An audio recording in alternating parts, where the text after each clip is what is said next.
1964 में एक जीनियस बच्चा फ्रैंक इन्वेंटर्स कंपटीशन में प्रवेश के लिए न्यूयॉर्क वर्ल्ड्स फेयर में भाग लेता है, जहां पर जज निक्स वास्तव में फ्रैंक के प्रोटोटाइप जेट पैक से बहुत प्रभावित होते हैं। लेकिन फ्रैंक कहता है कि जेट पैक वास्तव में अच्छी तरीके से काम नहीं करता है, तो जज तुरंत अपना विचार बदल देता है। निक्स की असिस्टेंट एथेना फ्रैंक को पसंद करती है, लेकिन निक्स उसे तब तक प्रतियोगिता में प्रवेश करने की अनुमति नहीं देगा जब तक कि फ्रैंक का जेट पैक वास्तव में काम नहीं करने लगता। फ्रैंक का पूरी तरह से दिल टूट जाता है और अब उसे अपने डैड की बात याद आ रही है, जो वो कहा करते थे कि तुम फालतू में अपना समय बर्बाद कर रहे हो, इससे तुम कभी उड़ नहीं पाओगे। अचानक वहाँ पर एथेना आती है, जो उसे नीले रंग की टी के साथ एक नारंगी लैपल पिन देती है और बिना ध्यान दिए उसका और निक्स का पीछा करने के लिए कहती है। निक्स और उसका ग्रुप एक लंबी कतार में एक काफी आकर्षक जगह पर जा रहे थे, लेकिन फ्रैंक एक तरफ से चुपके से जाता है और एक खाली नाव में कूद जाता है। राइड के बीच में एक लेजर फ्रैंक के पिन का पता लगाता है और एक ट्रैप डोर को खोलता है, जो नाव को एक अंधेरे गलियारे में ले जाता है। अब एक फ्यूचरिस्टिक वैगन दिखाई देती है और फ्रैंक इसमें प्रवेश करके खुश होता है, लेकिन जैसे ही वह अंदर जाता है, मेटल ब्लाइंड सभी दरवाजे और खिड़कियां बंद कर देते हैं और वैगन तेजी से हिलने लगती है। फ्रैंक फर्श पर गिर जाता है और तब तक खड़ा नहीं हो पाता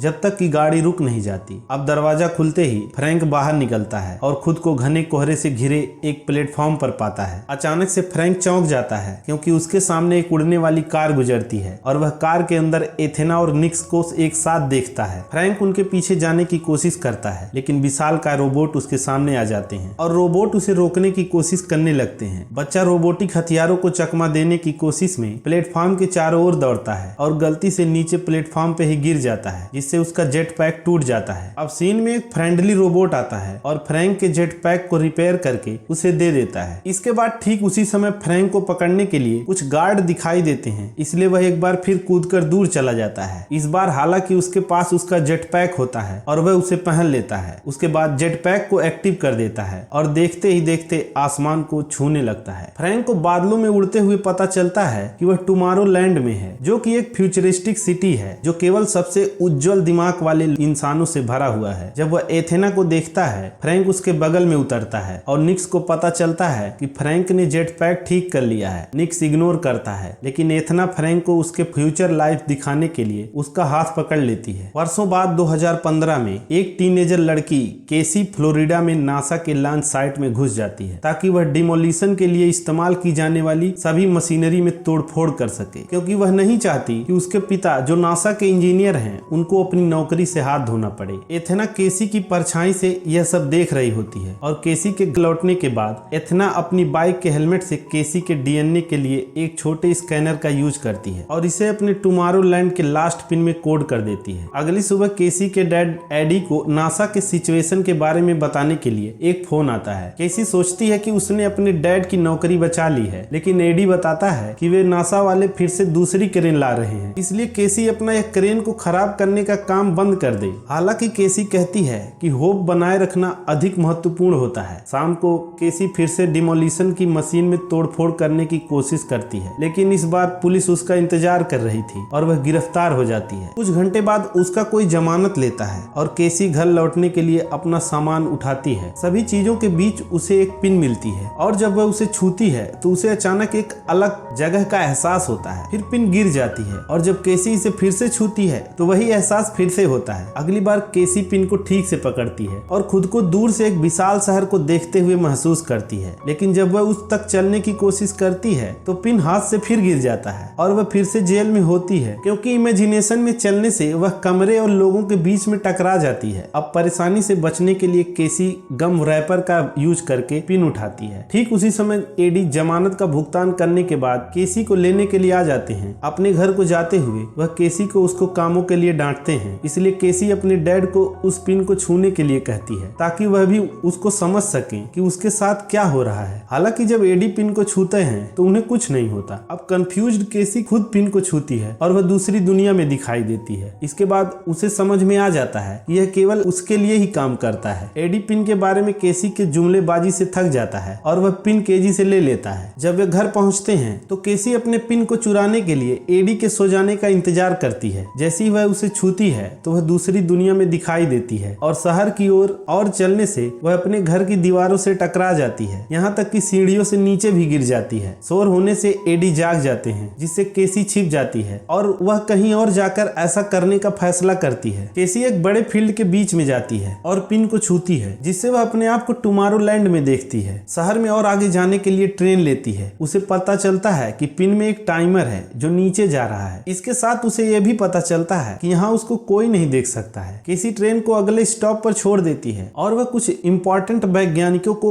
एक दूसरी तरह के वैगन में प्रवेश करते हुए देखती है। वह उनका पीछा करने की कोशिश करती है, लेकिन अचानक उसके चारों ओर पानी दिखाई देता है क्योंकि पिन टाइमर 0 पर पहुंचने वाला था। केसी इसे अनदेखा करने की कोशिश करती है और पानी में ही धक्का देती है, लेकिन जल्द ही टुमारोलैंड गायब हो जाता है और केसी खुद को एक दलदल में पाती है। अब जैसे तैसे वह घर को लौटती है। केसी अपने भाई नेट को जगाती है और उससे अपने डैड के कंप्यूटर का पासवर्ड मांगती है। भाई बहन ऑनलाइन पिन खोजते हैं और एक स्टोर से एक विज्ञापन पाते हैं जो इन पिनों को किसी से भी खरीदने को तैयार थे। केसी इस दुकान का पता नोट करती है और नेट से अपने पिता को बताने के लिए कहती है कि वह कुछ दोस्तों के साथ कैंपिंग के लिए जा रही है। सुबह एथेना घर पर आती है और केसी के बारे में नेट से पूछती है तो नेट उसे कैंपिंग का बहाना करता है, लेकिन एथेना को पता होता है कि नेट झूठ बोल रहा है और वो उस पर दबाव डालती है और नेट सच बता देता है। इस बीच केसी विज्ञापन से दुकान पर पहुंच जाती है। दुकान के कलर इस पिन में बहुत ही इंटरेस्ट रखते हैं और कहते हैं कि केसी ने जो देखा वह रियल था। टुमारोलैंड एक ऐसी जगह है जहां पर सरकार और लालच की जंजीरों के बिना स्वतंत्र रूप से दुनिया के सभी प्रतिभाशाली दिमाग एक साथ रहते हैं और इस शहर तक पहुंचने का एकमात्र तरीका यह पिन ही है। क्लर्क पिन खरीदना चाहते हैं और यह जानना चाहते हैं कि केसी को यह कहां से मिला, लेकिन जब केसी ने बताने से इनकार कर दिया तो वे दरवाजा को बंद करने के लिए एक बटन दबाते हैं और एक जोड़ी फ्यूचरिस्टिक वेपन निकालते हैं। यह वेपन प्लाज्मा शूट कर सकता है। केसी सामानों के बीच छिपने की कोशिश करती है, लेकिन क्लर्क उसे भी ढूंढ लेते हैं और किसी लड़की के बारे में जानकारी मांगते हैं। अचानक एक ग्रेनेड खिड़की तोड़कर आता है और एक फील्ड के अंदर इन दोनों को जमा देता है। इसी बीच एथेना दुकान में हथियार के साथ प्रवेश करती है और बताती है कि यह एक टाइम बम है जो लंबे समय तक नहीं टिकेगा और फिर केसी को फील्ड से बाहर निकालने में मदद करती है। दुर्भाग्य से इसके कारण बम डिफ्यूज हो जाता है और क्लर्क फिर से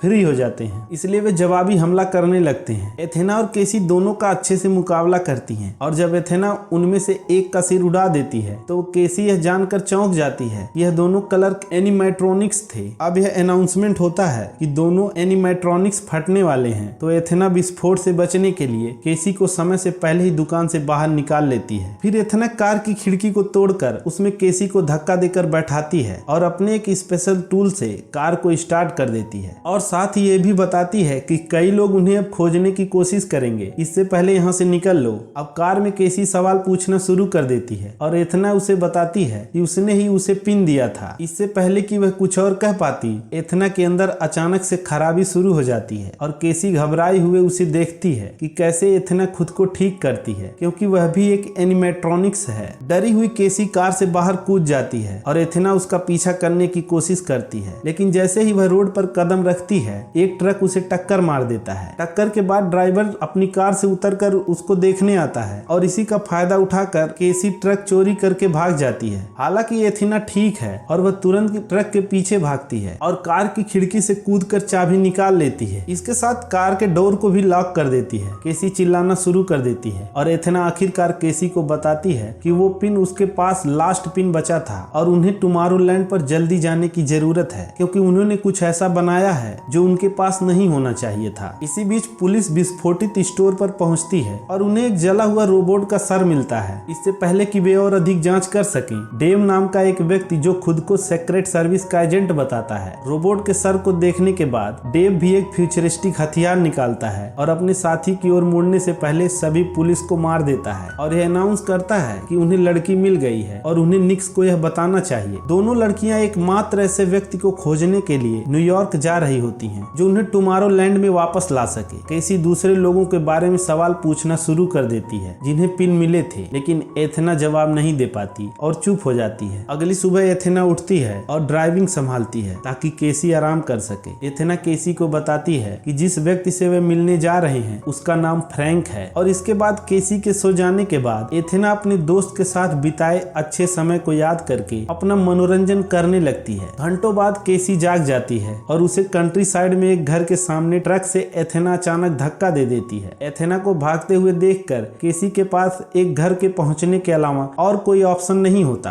घर की सुरक्षा केवल केवल एक कुत्ता कर रहा होता है, जिसे देखकर केसी फिसल जाती है और मिट्टी पर गिर जाती है, जिससे उसे यह पता चलता है कि कुत्ते का तो फुटप्रिंट बन ही नहीं रहा है, क्योंकि यह एक होलोग्राम है। केसी नकली जानवर को नजरअंदाज करते हुए दरवाजे पर दस्तक देती है और कैमरे को अपना पिन दिखाती है और टुमारोलैंड ले जाने के लिए कहती है। हवा का अचानक फटना केसी को पीछे ढकेलता है और एक बूढ़ा फ्रैंक घर से बाहर आता है और वह एथेना के बारे में पूछता है। यह सुनकर कि वह चली गई है, फ्रैंक को बहुत गुस्सा आता है और वह केसी को जाने के लिए कहता है, क्योंकि टुमारोलैंड और कुछ नहीं बल्कि एक चालाकी भरा झूठ है। फिर फ्रैंक अपने घर लौटता है और दरवाजा बंद कर देता है। केसी जाने से मना कर देती है और बारिश होने पर भी बाहर इंतजार करती है। आखिरकार वह थक जाती है और अंदर जाने का प्लान बनाने के लिए इधर उधर देखने लगती है। इसके बाद वो एक ट्रक में आग लगा देती है। फ्रैंक घर के अंदर से कैमरे में देखता है कि बाहर आग लग गई है और वह जब आग बुझाने में व्यस्त होता है, केसी अंदर भागती है और दरवाजे को लॉक कर लेती है। जब फ्रैंक फिर से घर के अंदर एंट्री करने की कोशिश करता है तो केसी उसे उसी हवा वाले हथियार से वापस धकेल देती है। केसी घर के चारों ओर देखना शुरू कर देती है। वह हर एक तरह के आविष्कार को ढूंढती है। एक विशेष मशीन छोटे फ्रैंक द्वारा एथेना को हंसाने की कोशिश करने का रिकॉर्ड प्ले करता है और एथेना उसे कोशिश करना बंद करने के लिए कहती है। दूसरे कमरे में वह बहुत सारे स्क्रीन पर समाचार को देखती है और एक टाइमर जो धीरे धीरे नीचे जा रहा होता है। अचानक सीढ़ियों के नीचे से एक गुप्त दरवाजा खुलता है और फ्रैंक केसी को बाहर निकालने के लिए तैयार घर में वापस आ जाता है, लेकिन वह उसे कुछ जवाब देने से मना कर देती है। फ्रैंक को टुमारोलैंड से कुछ ऐसा बनाने के लिए बाहर निकाल दिया गया था जो उसे नहीं करना चाहिए था और उसी से जुड़ा हुआ टाइमर स्क्रीन पर दिख रहा होता है। फ्रैंक आगे केसी से कहता है कि क्या केसी उसकी मौत की आखिरी तारीख जानना चाहेगी और वह हाँ कह देती है, लेकिन उसके लिए अपनी मौत का स्वीकार करना वास्तव में उसके मौत का कारण हो सकता है, इसलिए वह इस पर विश्वास नहीं करेगी क्योंकि उन्हें अपना लक खुद बनाने में सक्षम होने की जरूरत है। अचानक उनकी बातचीत के ही बीच डेव और उसके एजेंट आ जाते हैं जो वास्तव में केसी के तलाश के लिए रोबोट हैं। फ्रैंक तुरंत सभी मेटल ब्लाइंडर को एक्टिवेट कर देता है और जब एक रोबोट किसी भी तरह अंदर जाने के लिए अपनी ताकत लगाता है तो फ्रैंक उसे बिजली का झटका देने के लिए एक उपकरण का यूज करता है। एक दूसरे रोबोट दीवार पर इलेक्ट्रिकल ट्रैप से खत्म हो जाता है और फ्रैंक दो और रोबोटों को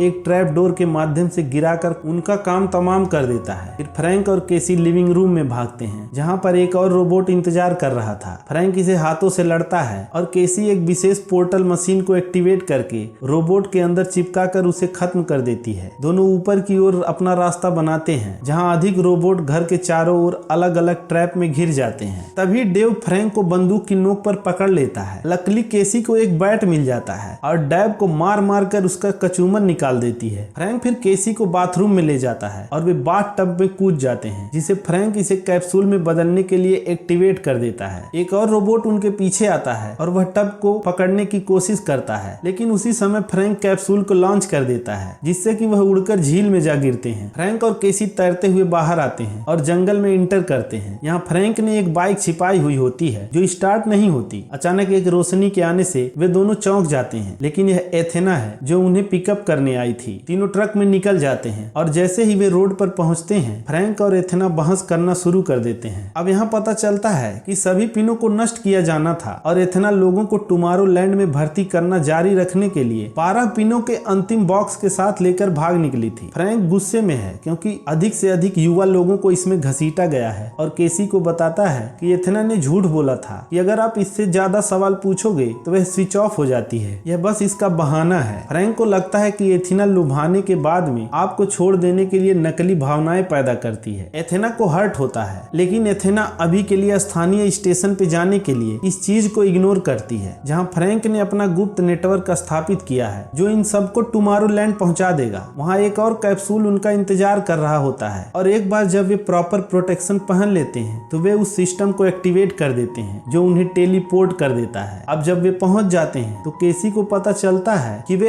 एफिल टावर के टॉप पर हैं। वहां दरवाजे के पास एक गार्ड होता है, लेकिन सौभाग्य से फ्रैंक अपने बैग में गजब गजब के हथियार लाया होता है जिसमें एक छोटा सा टूल भी शामिल था जो केसी के सिर्फ एक हल्के टैप से गार्ड को बेहोश कर देता है और वो लोग आगे निकल जाते हैं। वे प्रसिद्ध इन्वेंटर्स के एग्जीबिशन के कमरे में पहुंच जाते हैं और फ्रैंक बताता है कि एफिल, वर्ने, टेस्ला और एडिसन वे थे जिन्होंने एफिल टावर को एक एंटीना के रूप में इस्तेमाल करके टुमारोलैंड की शुरुआत की थी जो उन्हें दूसरी दुनिया में ले गया। चारों ओर देखने के बाद फ्रैंक इसे एक्टिवेट कर देता है और एफिल टावर दो भागों में डिवाइड होने लगता है और और एक रॉकेट टावर के बीच से प्रकट होता है। तीनों उसमें बैठते हैं, तभी बहुत सारे रोबोट आ जाते हैं। उड़ान भरते समय रॉकेट जो एनर्जी निकालते हैं वह रोबोट को दूर धकेल देते हैं और थोड़ी देर के उड़ान के बाद वो टुमारो लैंड पर पहुंच जाते हैं। अब एक पोर्टल खुलते ही एक कैप्सूल बड़ी तेजी से नीचे गिरता है। कुछ देर बाद तीनों टुमारो लैंड पर आ जाते हैं। अधिकारी इस कैप्सूल को गिरते हुए देख लेते हैं और उनके पीछे आ रहे होते हैं। इसलिए फ्रैंक एथेना को एक विशेष बम छिपाने के लिए कहता है जो वह अपने साथ लाया था। अब सबसे पहले वहां पर टुमारो लैंड का गवर्नर निक्स आता है जो उन्हें गिरफ्तार करना चाहता है। तभी फ्रैंक और एथेना निक्स से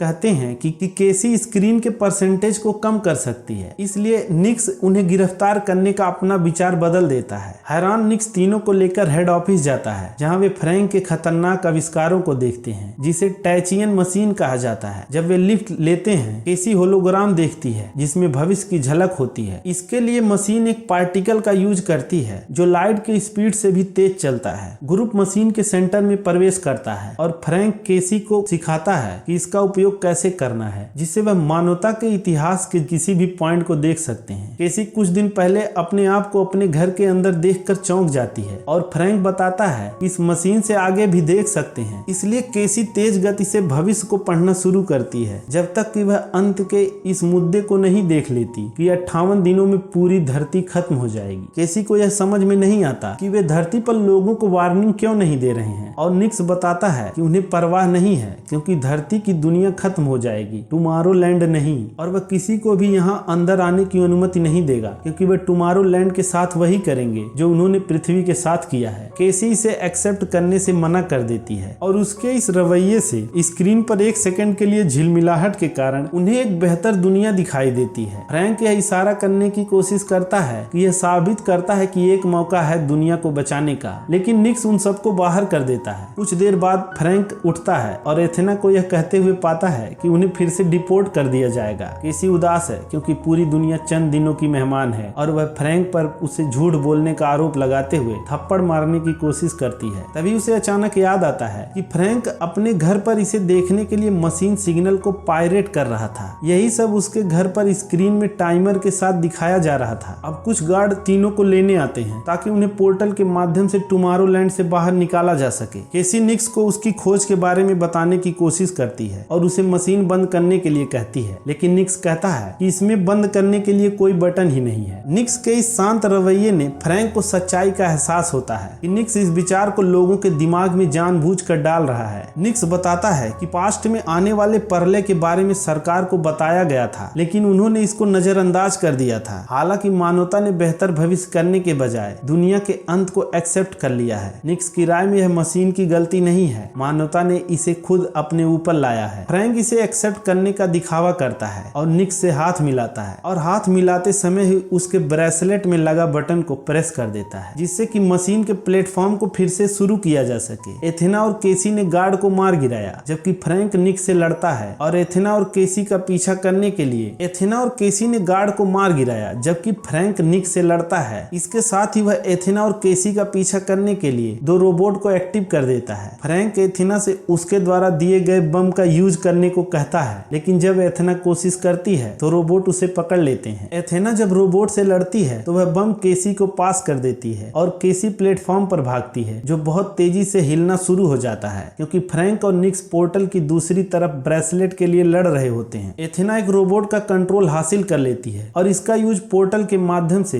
दूसरे को धकेलने के लिए करती है जिससे वह निक्स पर भी हमला कर देती है। केसी फ्यूचर का एक फ्लैशबैक देखकर बम को एक्टिवेट कर देती है, लेकिन जब उसे फेंकने वाली होती है तो निक्स ब्रेसलेट पर कंट्रोल हासिल कर लेता है और प्लेटफॉर्म को तेजी से नीचे गिरा देता है। एथेना अपने रोबोट के साथ प्लेटफॉर्म को पकड़ने के लिए दौड़ती है, फिर पोर्टल को बंद करने के लिए कंट्रोल रूम तक जाती है और दूसरे रोबोट को नष्ट कर देती है। इसके बाद फ्रैंक और निक्स को बाहर ही छोड़ देती है। उसी समय केसी को बम मिल जाता है जो फटने वाला होता है। एथेना के पास पोर्टल को फिर से खोलने के अलावा और कोई ऑप्शन नहीं होता और एक बार फिर फ्रैंक और निक्स वापस अंदर चले आते हैं तो वो बम को पोर्टल में फेंक देती देती है ताकि बम उनसे दूर जाकर फटे। पोर्टल टूटकर निक्स के ऊपर गिर जाता है जिससे वह उसी में जकड़ उठता है। हालांकि पास में ही एक बंदूक होती है जिसे निक्स फ्रैंक को मारने के लिए गन तक पहुंचने की कोशिश करता है। अभी एथेना फ्रैंक को फ्यूचर में मरते हुए देखती है और महसूस करती है कि यह तो एक भविष्य का फ्लैशबैक है, इसलिए वह खुद को फ्रैंक को बचाने के लिए दौड़ पड़ती है जिससे एथेना को गोली लग जाती है। केसी निक्स से बंदूक ले लेती है और फ्रैंक एथेना को एक रिपेयरिंग की दुकान पर ले जाने की कोशिश करता है, लेकिन एथेना उसे रुकने के लिए कहती है क्योंकि उसके पास ज्यादा समय नहीं होता। मरने से पहले उसे कुछ फ्रैंक को बताने की जरूरत है और वह उस समय की रिकॉर्डिंग की एक सीरीज चलाती है जो उन्होंने पिछले सभी वर्षों पहले एक साथ बिताई थी। लिटिल फ्रैंक को एथेना पर क्रश हुआ करता था, लेकिन जब उसे एहसास हुआ कि यह एक मशीन है तो उसे दुख होता है, इसलिए वह एक वॉइस डायरी रखती है जिसमें बताया गया था कि कैसे फ्रैंक ने उसे